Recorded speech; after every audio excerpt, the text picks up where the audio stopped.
Fala galera, tudo bem? Aqui é o professor Luiz de Filosofia. Eu estou aqui para fazer uma gravação para vocês. Depois de muitos testes com vários aplicativos que ficaram travando, eu resolvi fazer um videozinho curto de aula para vocês aí dessa semana, né? Essa aula então, ela está associada à aula de Filosofia da Ciência, tá? Ela faz parte do primeiro ano do ensino médio, né? Eu queria colocar para vocês alguns aspectos importantes. Nós já vínhamos falando antes de filosofia da ciência e a relação entre. Falei um pouco sobre a relação histórica entre a filosofia e a ciência. Apontei que no início a filosofia e a ciência, as duas caminhavam juntos, né? Eram praticamente a mesma coisa. Inclusive a filosofia era dita como ciência por excelência, né? O principal filósofo da antiguidade aí que tinha características de cientista era o Aristóteles. Passamos perpassamos um pouco pela história aí, chegamos ao período do Renascimento, onde a filosofia começa a se separar da ciência, né? E a ciência começa a ter um pouco uma visão que ela é tida, ela tem como hoje, né? O que é importante a gente lembrar, então? Que essa cisão entre filosofia e, e ciência, ela não foi rápida, tá? Ela demorou um pouco.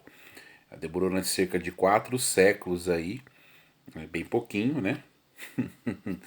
E essa dicotomia ela aconteceu devido ao desenvolvimento, né, dos próprios avanços do pensamento filosófico e de alguns elementos históricos que ajudaram a acontecer essa cisão entre filosofia e ciência. O que é importante lembrar?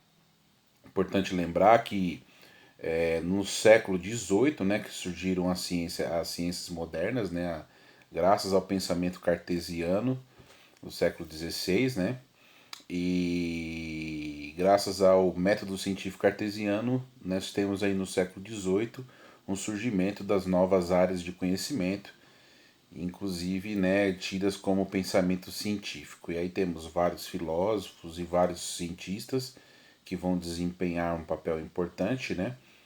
E aí nós temos então uma grande cisão mesmo entre filosofia e a ciência passa a ter essa conotação de que é uma verdade absoluta e ela vai estar, digamos assim, totalmente separada da filosofia. Bom, aí o que ocorreu? Ocorreu que é, a filosofia, perdão, ocorreu que a ciência ela começou a ter uma visão mais mais difundida, né? E essa visão difundida, né, ela foi fortalecida justamente por causa da Revolução Industrial, que veio logo aí no século XIX, e aí fez com que a ciência passasse a ter essa conotação de muitos testes e ela passasse a ter, então, essa dimensão que ela tem hoje, né? Composta por teoria, com hipóteses, cientistas, né, do campo prático que vão fazer testes, enfim. Surgiram dois filósofos que são da ciência também, né? Fala que são filósofos da ciência, que é o Thomas Kuhn e Karl Popper, né? Esses dois filósofos eles vão testar, eles vão questionar a filosofia dentro, vão questionar a filosofia, vão questionar a ciência através do método filosófico, né? E eles vão difundir a ideia de que mais importante do que discutir se a ciência é válida ou não é discutir as bases da ciência, né? Então eles vão discutir como que é desenvolvida teoria científica. O Thomas Kuhn, por exemplo, né, é, finalzinho comecinho do século XX, ele vai discutir que a ciência ela é composta por um paradigma, né, ela é composta por uma teoria, essa teoria ele chama de paradigma, né? E esse paradigma que é o que vai prevalecer aí durante o período histórico aí, né? Ou seja, uma teoria científica é o que vai prevalecer. E esse paradigma ele só se sustenta até o momento que exista uma anomalia que possa, né, algo que possa ser fora do comum, fora do que for previsto pela teoria, para que esse paradigma seja contestado, né? Então, ao surgimento dessa anomalia, né, acontece um processo de revolução científica onde, né, os filósofos eles vão ou tentar manter o paradigma, né, criar hipóteses e discussões para manter o paradigma, ou vai se assumir um novo paradigma, né? E a partir do momento que acontece a revolução científica, surge então uma nova ciência normal, né, que é um novo paradigma, né? Então, uma nova teoria. E então, o que é importante a gente salientar? Que essa anomalia, né, essa coisa que não é prevista, ela pode vir de vários aspectos, tanto da própria teoria, quanto, por exemplo, de algo intencional do próprio cientista, ou algo intencional daquele que está, digamos assim, aquele que está patrocinando esse cientista. Então, de repente, você tem um avanço tecnológico, né? E tem um patrocinador por trás. Esse patrocinador quer determinados resultados. Esses resultados, muitas vezes, eles são influenciáveis, né? Pelo querer do cientista aí e do patrocinador. E muitas vezes não são aceitos para a sociedade, né?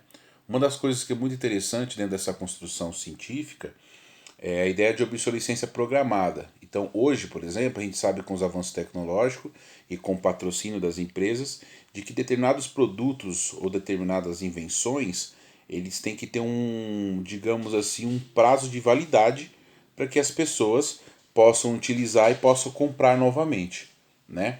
Por isso que a lâmpada queima sempre, para você trocar. Por isso que hoje os móveis, em vez de ser igual antigos, que duravam tipo séculos, agora os móveis duram 2, 3 anos, 4 anos no máximo para você trocar. Então é mais ou menos nesse sentido. E temos o o Karl Popper, né? Eu ia falar Thomas Popper, ó. Então, além do Thomas Kuhn, temos o Karl Popper. E o Karl Popper ele tem o papel de criar o tal da falseabilidade da ciência. Então, para o Karl Popper, a teoria ela precede, digamos assim, o teste científico, né? É o processo de hipóteses que vão testar a coisa. Então sempre tem a teoria primeiro, e aí a teoria ela tem que ser de fácil manipulação para que você possa testá-la e chegar a determinados aspectos, né, de verdades científicas, né? Vou dar um exemplo.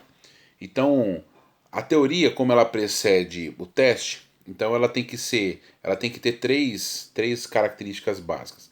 Ela tem que ser o mais possível simples e universal, né? Ela tem que ser clara e ela tem que ser passível de teste, né?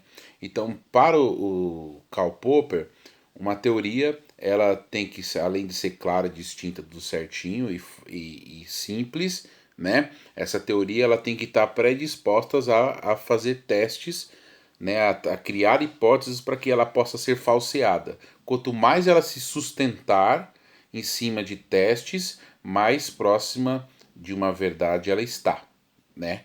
Então, lembrando que, muito pelo contrário do que as pessoas imaginam, uma teoria científica ela tem que ser o tempo todo testada para que ela seja válida. Se eu tenho uma teoria que não possa ser testada, então ela não é válida. É um exemplo, por exemplo, de uma crítica à religião. Um dogma, por exemplo, que é uma verdade incontestável da religião, se eu coloco ele em teste, digamos assim, ele teoricamente, né, deveria se sustentar por si mesmo. Então, quando eu tenho uma verdade que eu não posso contestar, então ele não tem veracidade para mim. Então, para os falsificacionistas, uma teoria para ela ser válida, ela tem que ser o máximo possível, ela tem que se sustentar o máximo possível, beleza? Então, queria agradecer aí, né? Esse é o primeira aula teste. Eu vou me aprimorar aqui para vocês aí, tá? Obrigado, até mais. Vejo vocês no futuro.